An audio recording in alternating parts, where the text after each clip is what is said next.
Assalamualaikum warahmatullahi wabarakatuh. Perkenalkan, nama saya Jayus Nur Salim, NIP 19910801 2022 031003. Saya CPNS Kemendikbudristek, Unit Kerja Universitas Tidar. Pada kesempatan kali ini, saya akan mempresentasikan materi manajemen ASN pada materi Latsar Kemendikbudristek Gelombang 2 Angkatan 5 Kelompok 3 yang diampu oleh Bapak Dr. Andes Suyono, MPD. Materi yang pertama yakni tentang menentukan 3 kondisi atau isu saat ini terkait dengan pelaksanaan tugas dan fungsi unit kerja Anda yang belum sesuai dengan tujuan pembelajaran agenda 3, yakni manajemen ASN dan smart ASN yang dikaitkan dengan pelayanan publik dan proses sistem kerja atau whole of government. Dari pertanyaan tersebut, saya menentukan 3 isu yang penting. Yang pertama yakni berkaitan dengan isu korupsi. Salah satu manajemen ASN yang baik adalah mentaati aturan instansi dan negara dengan baik. Oleh karena itu, isu korupsi ini sangat berkaitan dengan manajemen ASN yang baik. Korupsi bukan hanya masalah uang, bisa waktu, tidak tuntas pekerjaan, dan lain-lain. Di instansi saya, hal ini banyak terjadi. Tenaga kependidikan tidak mengerjakan pekerjaan sesuai job desk-nya, padahal sudah mendapatkan tunjangan kinerja sesuai job desk-nya. Para dosen tidak memenuhi kewajibannya untuk mengajar, atau hanya sekedar terlambat tanpa alasan yang jelas. Para stakeholder kampus tidak berada di tempatnya saat jam kerja, dan lain-lain. Korupsi waktu terjadi karena kebiasaan di lingkungan, bisa juga terjadi karena pembiaran atau peraturan dan sistem yang tidak baik.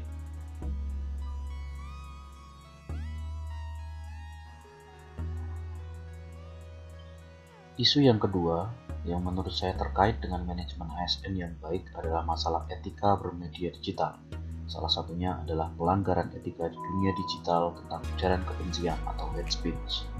Masalah hate speech atau ujaran kebencian sekarang ini dengan mudahnya dilakukan oleh siapapun di media sosial. Tidak luput juga di dunia kampus yang mayoritas bahkan semuanya menggunakan media sosial pernah melakukan ujaran kebencian, menyebarkan berita hoax, dan memfitnah di media sosial dengan tidak berani bertanggung jawab. Hate speech terjadi karena mudahnya akses ke media sosial. Selain itu, banyaknya pengguna media sosial yang belum paham kode etik penggunaan media sosial, mudahnya membuat berita tanpa pertanggungjawaban.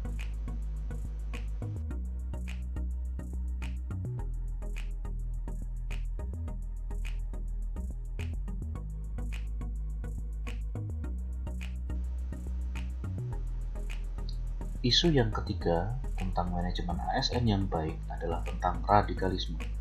Radikalisme sangat mungkin masuk di dunia kampus melalui mudahnya informasi masuk via media sosial, kemudian diteruskan ke kelompok-kelompok kecil mahasiswa dan juga dosen untuk kemudian membesar dan menjadi masalah yang lebih besar. Radikalisme terjadi juga disebabkan karena mudahnya informasi diakses, kurangnya pengetahuan kita, dan rasa penasaran terhadap informasi baru yang menarik perhatian tanpa digali informasi lanjutannya. Materi kedua yakni tentang analisis dampak jika isu tersebut terus berlanjut. Yang pertama, korupsi waktu jika dibiarkan tentu saja akan sangat berdampak negatif terhadap berlangsungnya proses kegiatan di kampus. Proses pembelajaran tidak berkualitas, proses transfer ilmu tidak maksimal, proses pekerjaan tenaga kependidikan tidak selesai sesuai waktu, dan lain sebagainya.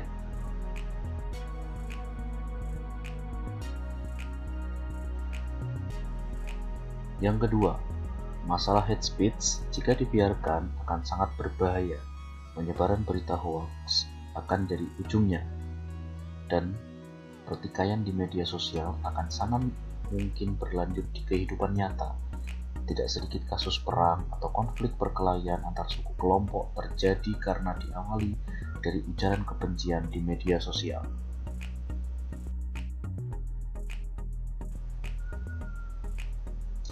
Yang ketiga, yakni masalah radikalisme di kampus. Jika dibiarkan juga akan sangat fatal dampaknya. Diawali dari kelompok kecil, kemudian bisa semakin besar dan menjadi cikal bakal pemberontakan dan aksi terorisme yang semakin besar.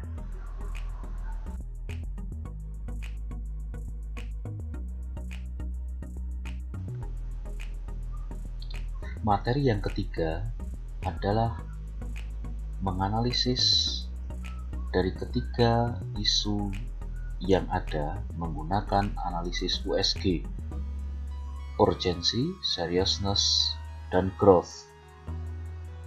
Berikut hasil analisis USG dari ketiga isu tersebut. Yang pertama, masyarakat kampus melakukan korupsi di lingkungan kampus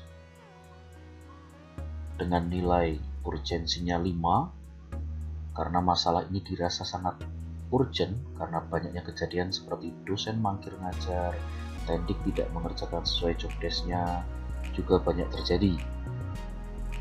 Kemudian dari sisi seriousness kita memberikan nilai 4 karena isu ini dirasa cukup serius untuk menjadi isu permasalahan masalah korupsi waktu yang terjadi di kampus.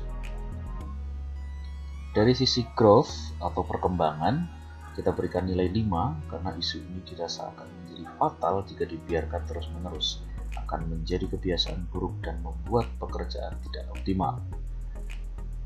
Total masalah isu masyarakat kampus melakukan korupsi di lingkungan kampus mendapatkan nilai 14.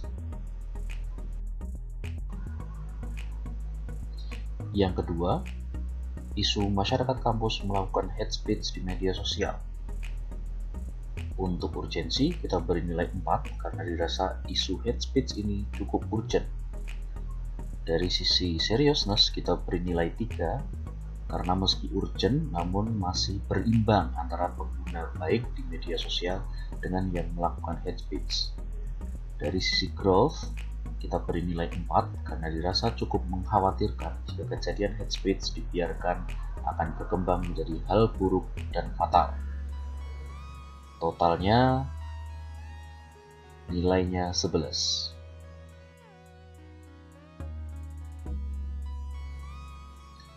Yang ketiga, isu masyarakat kampus terafiliasi dengan organisasi radikal. Pada poin urgensi, kita beri nilai 3 karena posisinya siaga, urgensinya belum terlalu perlu, tapi tetap harus jaga-jaga siaga dan waspada terhadap isu ini. Pada poin seriousness, kita beri nilai 4 karena masalah ini jika benar terjadi adalah masalah yang sangat serius. Pada poin growth, nilai 3 karena perkembangannya di kampus bisa dibilang masih timbul tenggelam atau sangat kecil. Total nilainya 10. Dari ketiga isu yang diusulkan melalui hasil analisis USG, kita dapatkan bahwa nilai tertinggi yakni tentang isu masyarakat kampus melakukan korupsi di lingkungan kampus, sehingga isu ini akan kita bahas menjadi isu yang paling prioritas untuk kita selesaikan.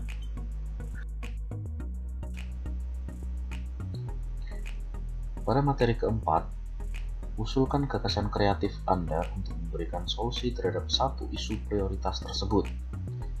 Kita dapatkan dari analisis USG bahwa isu yang paling prioritas adalah isu mengenai korupsi waktu di lingkungan kampus.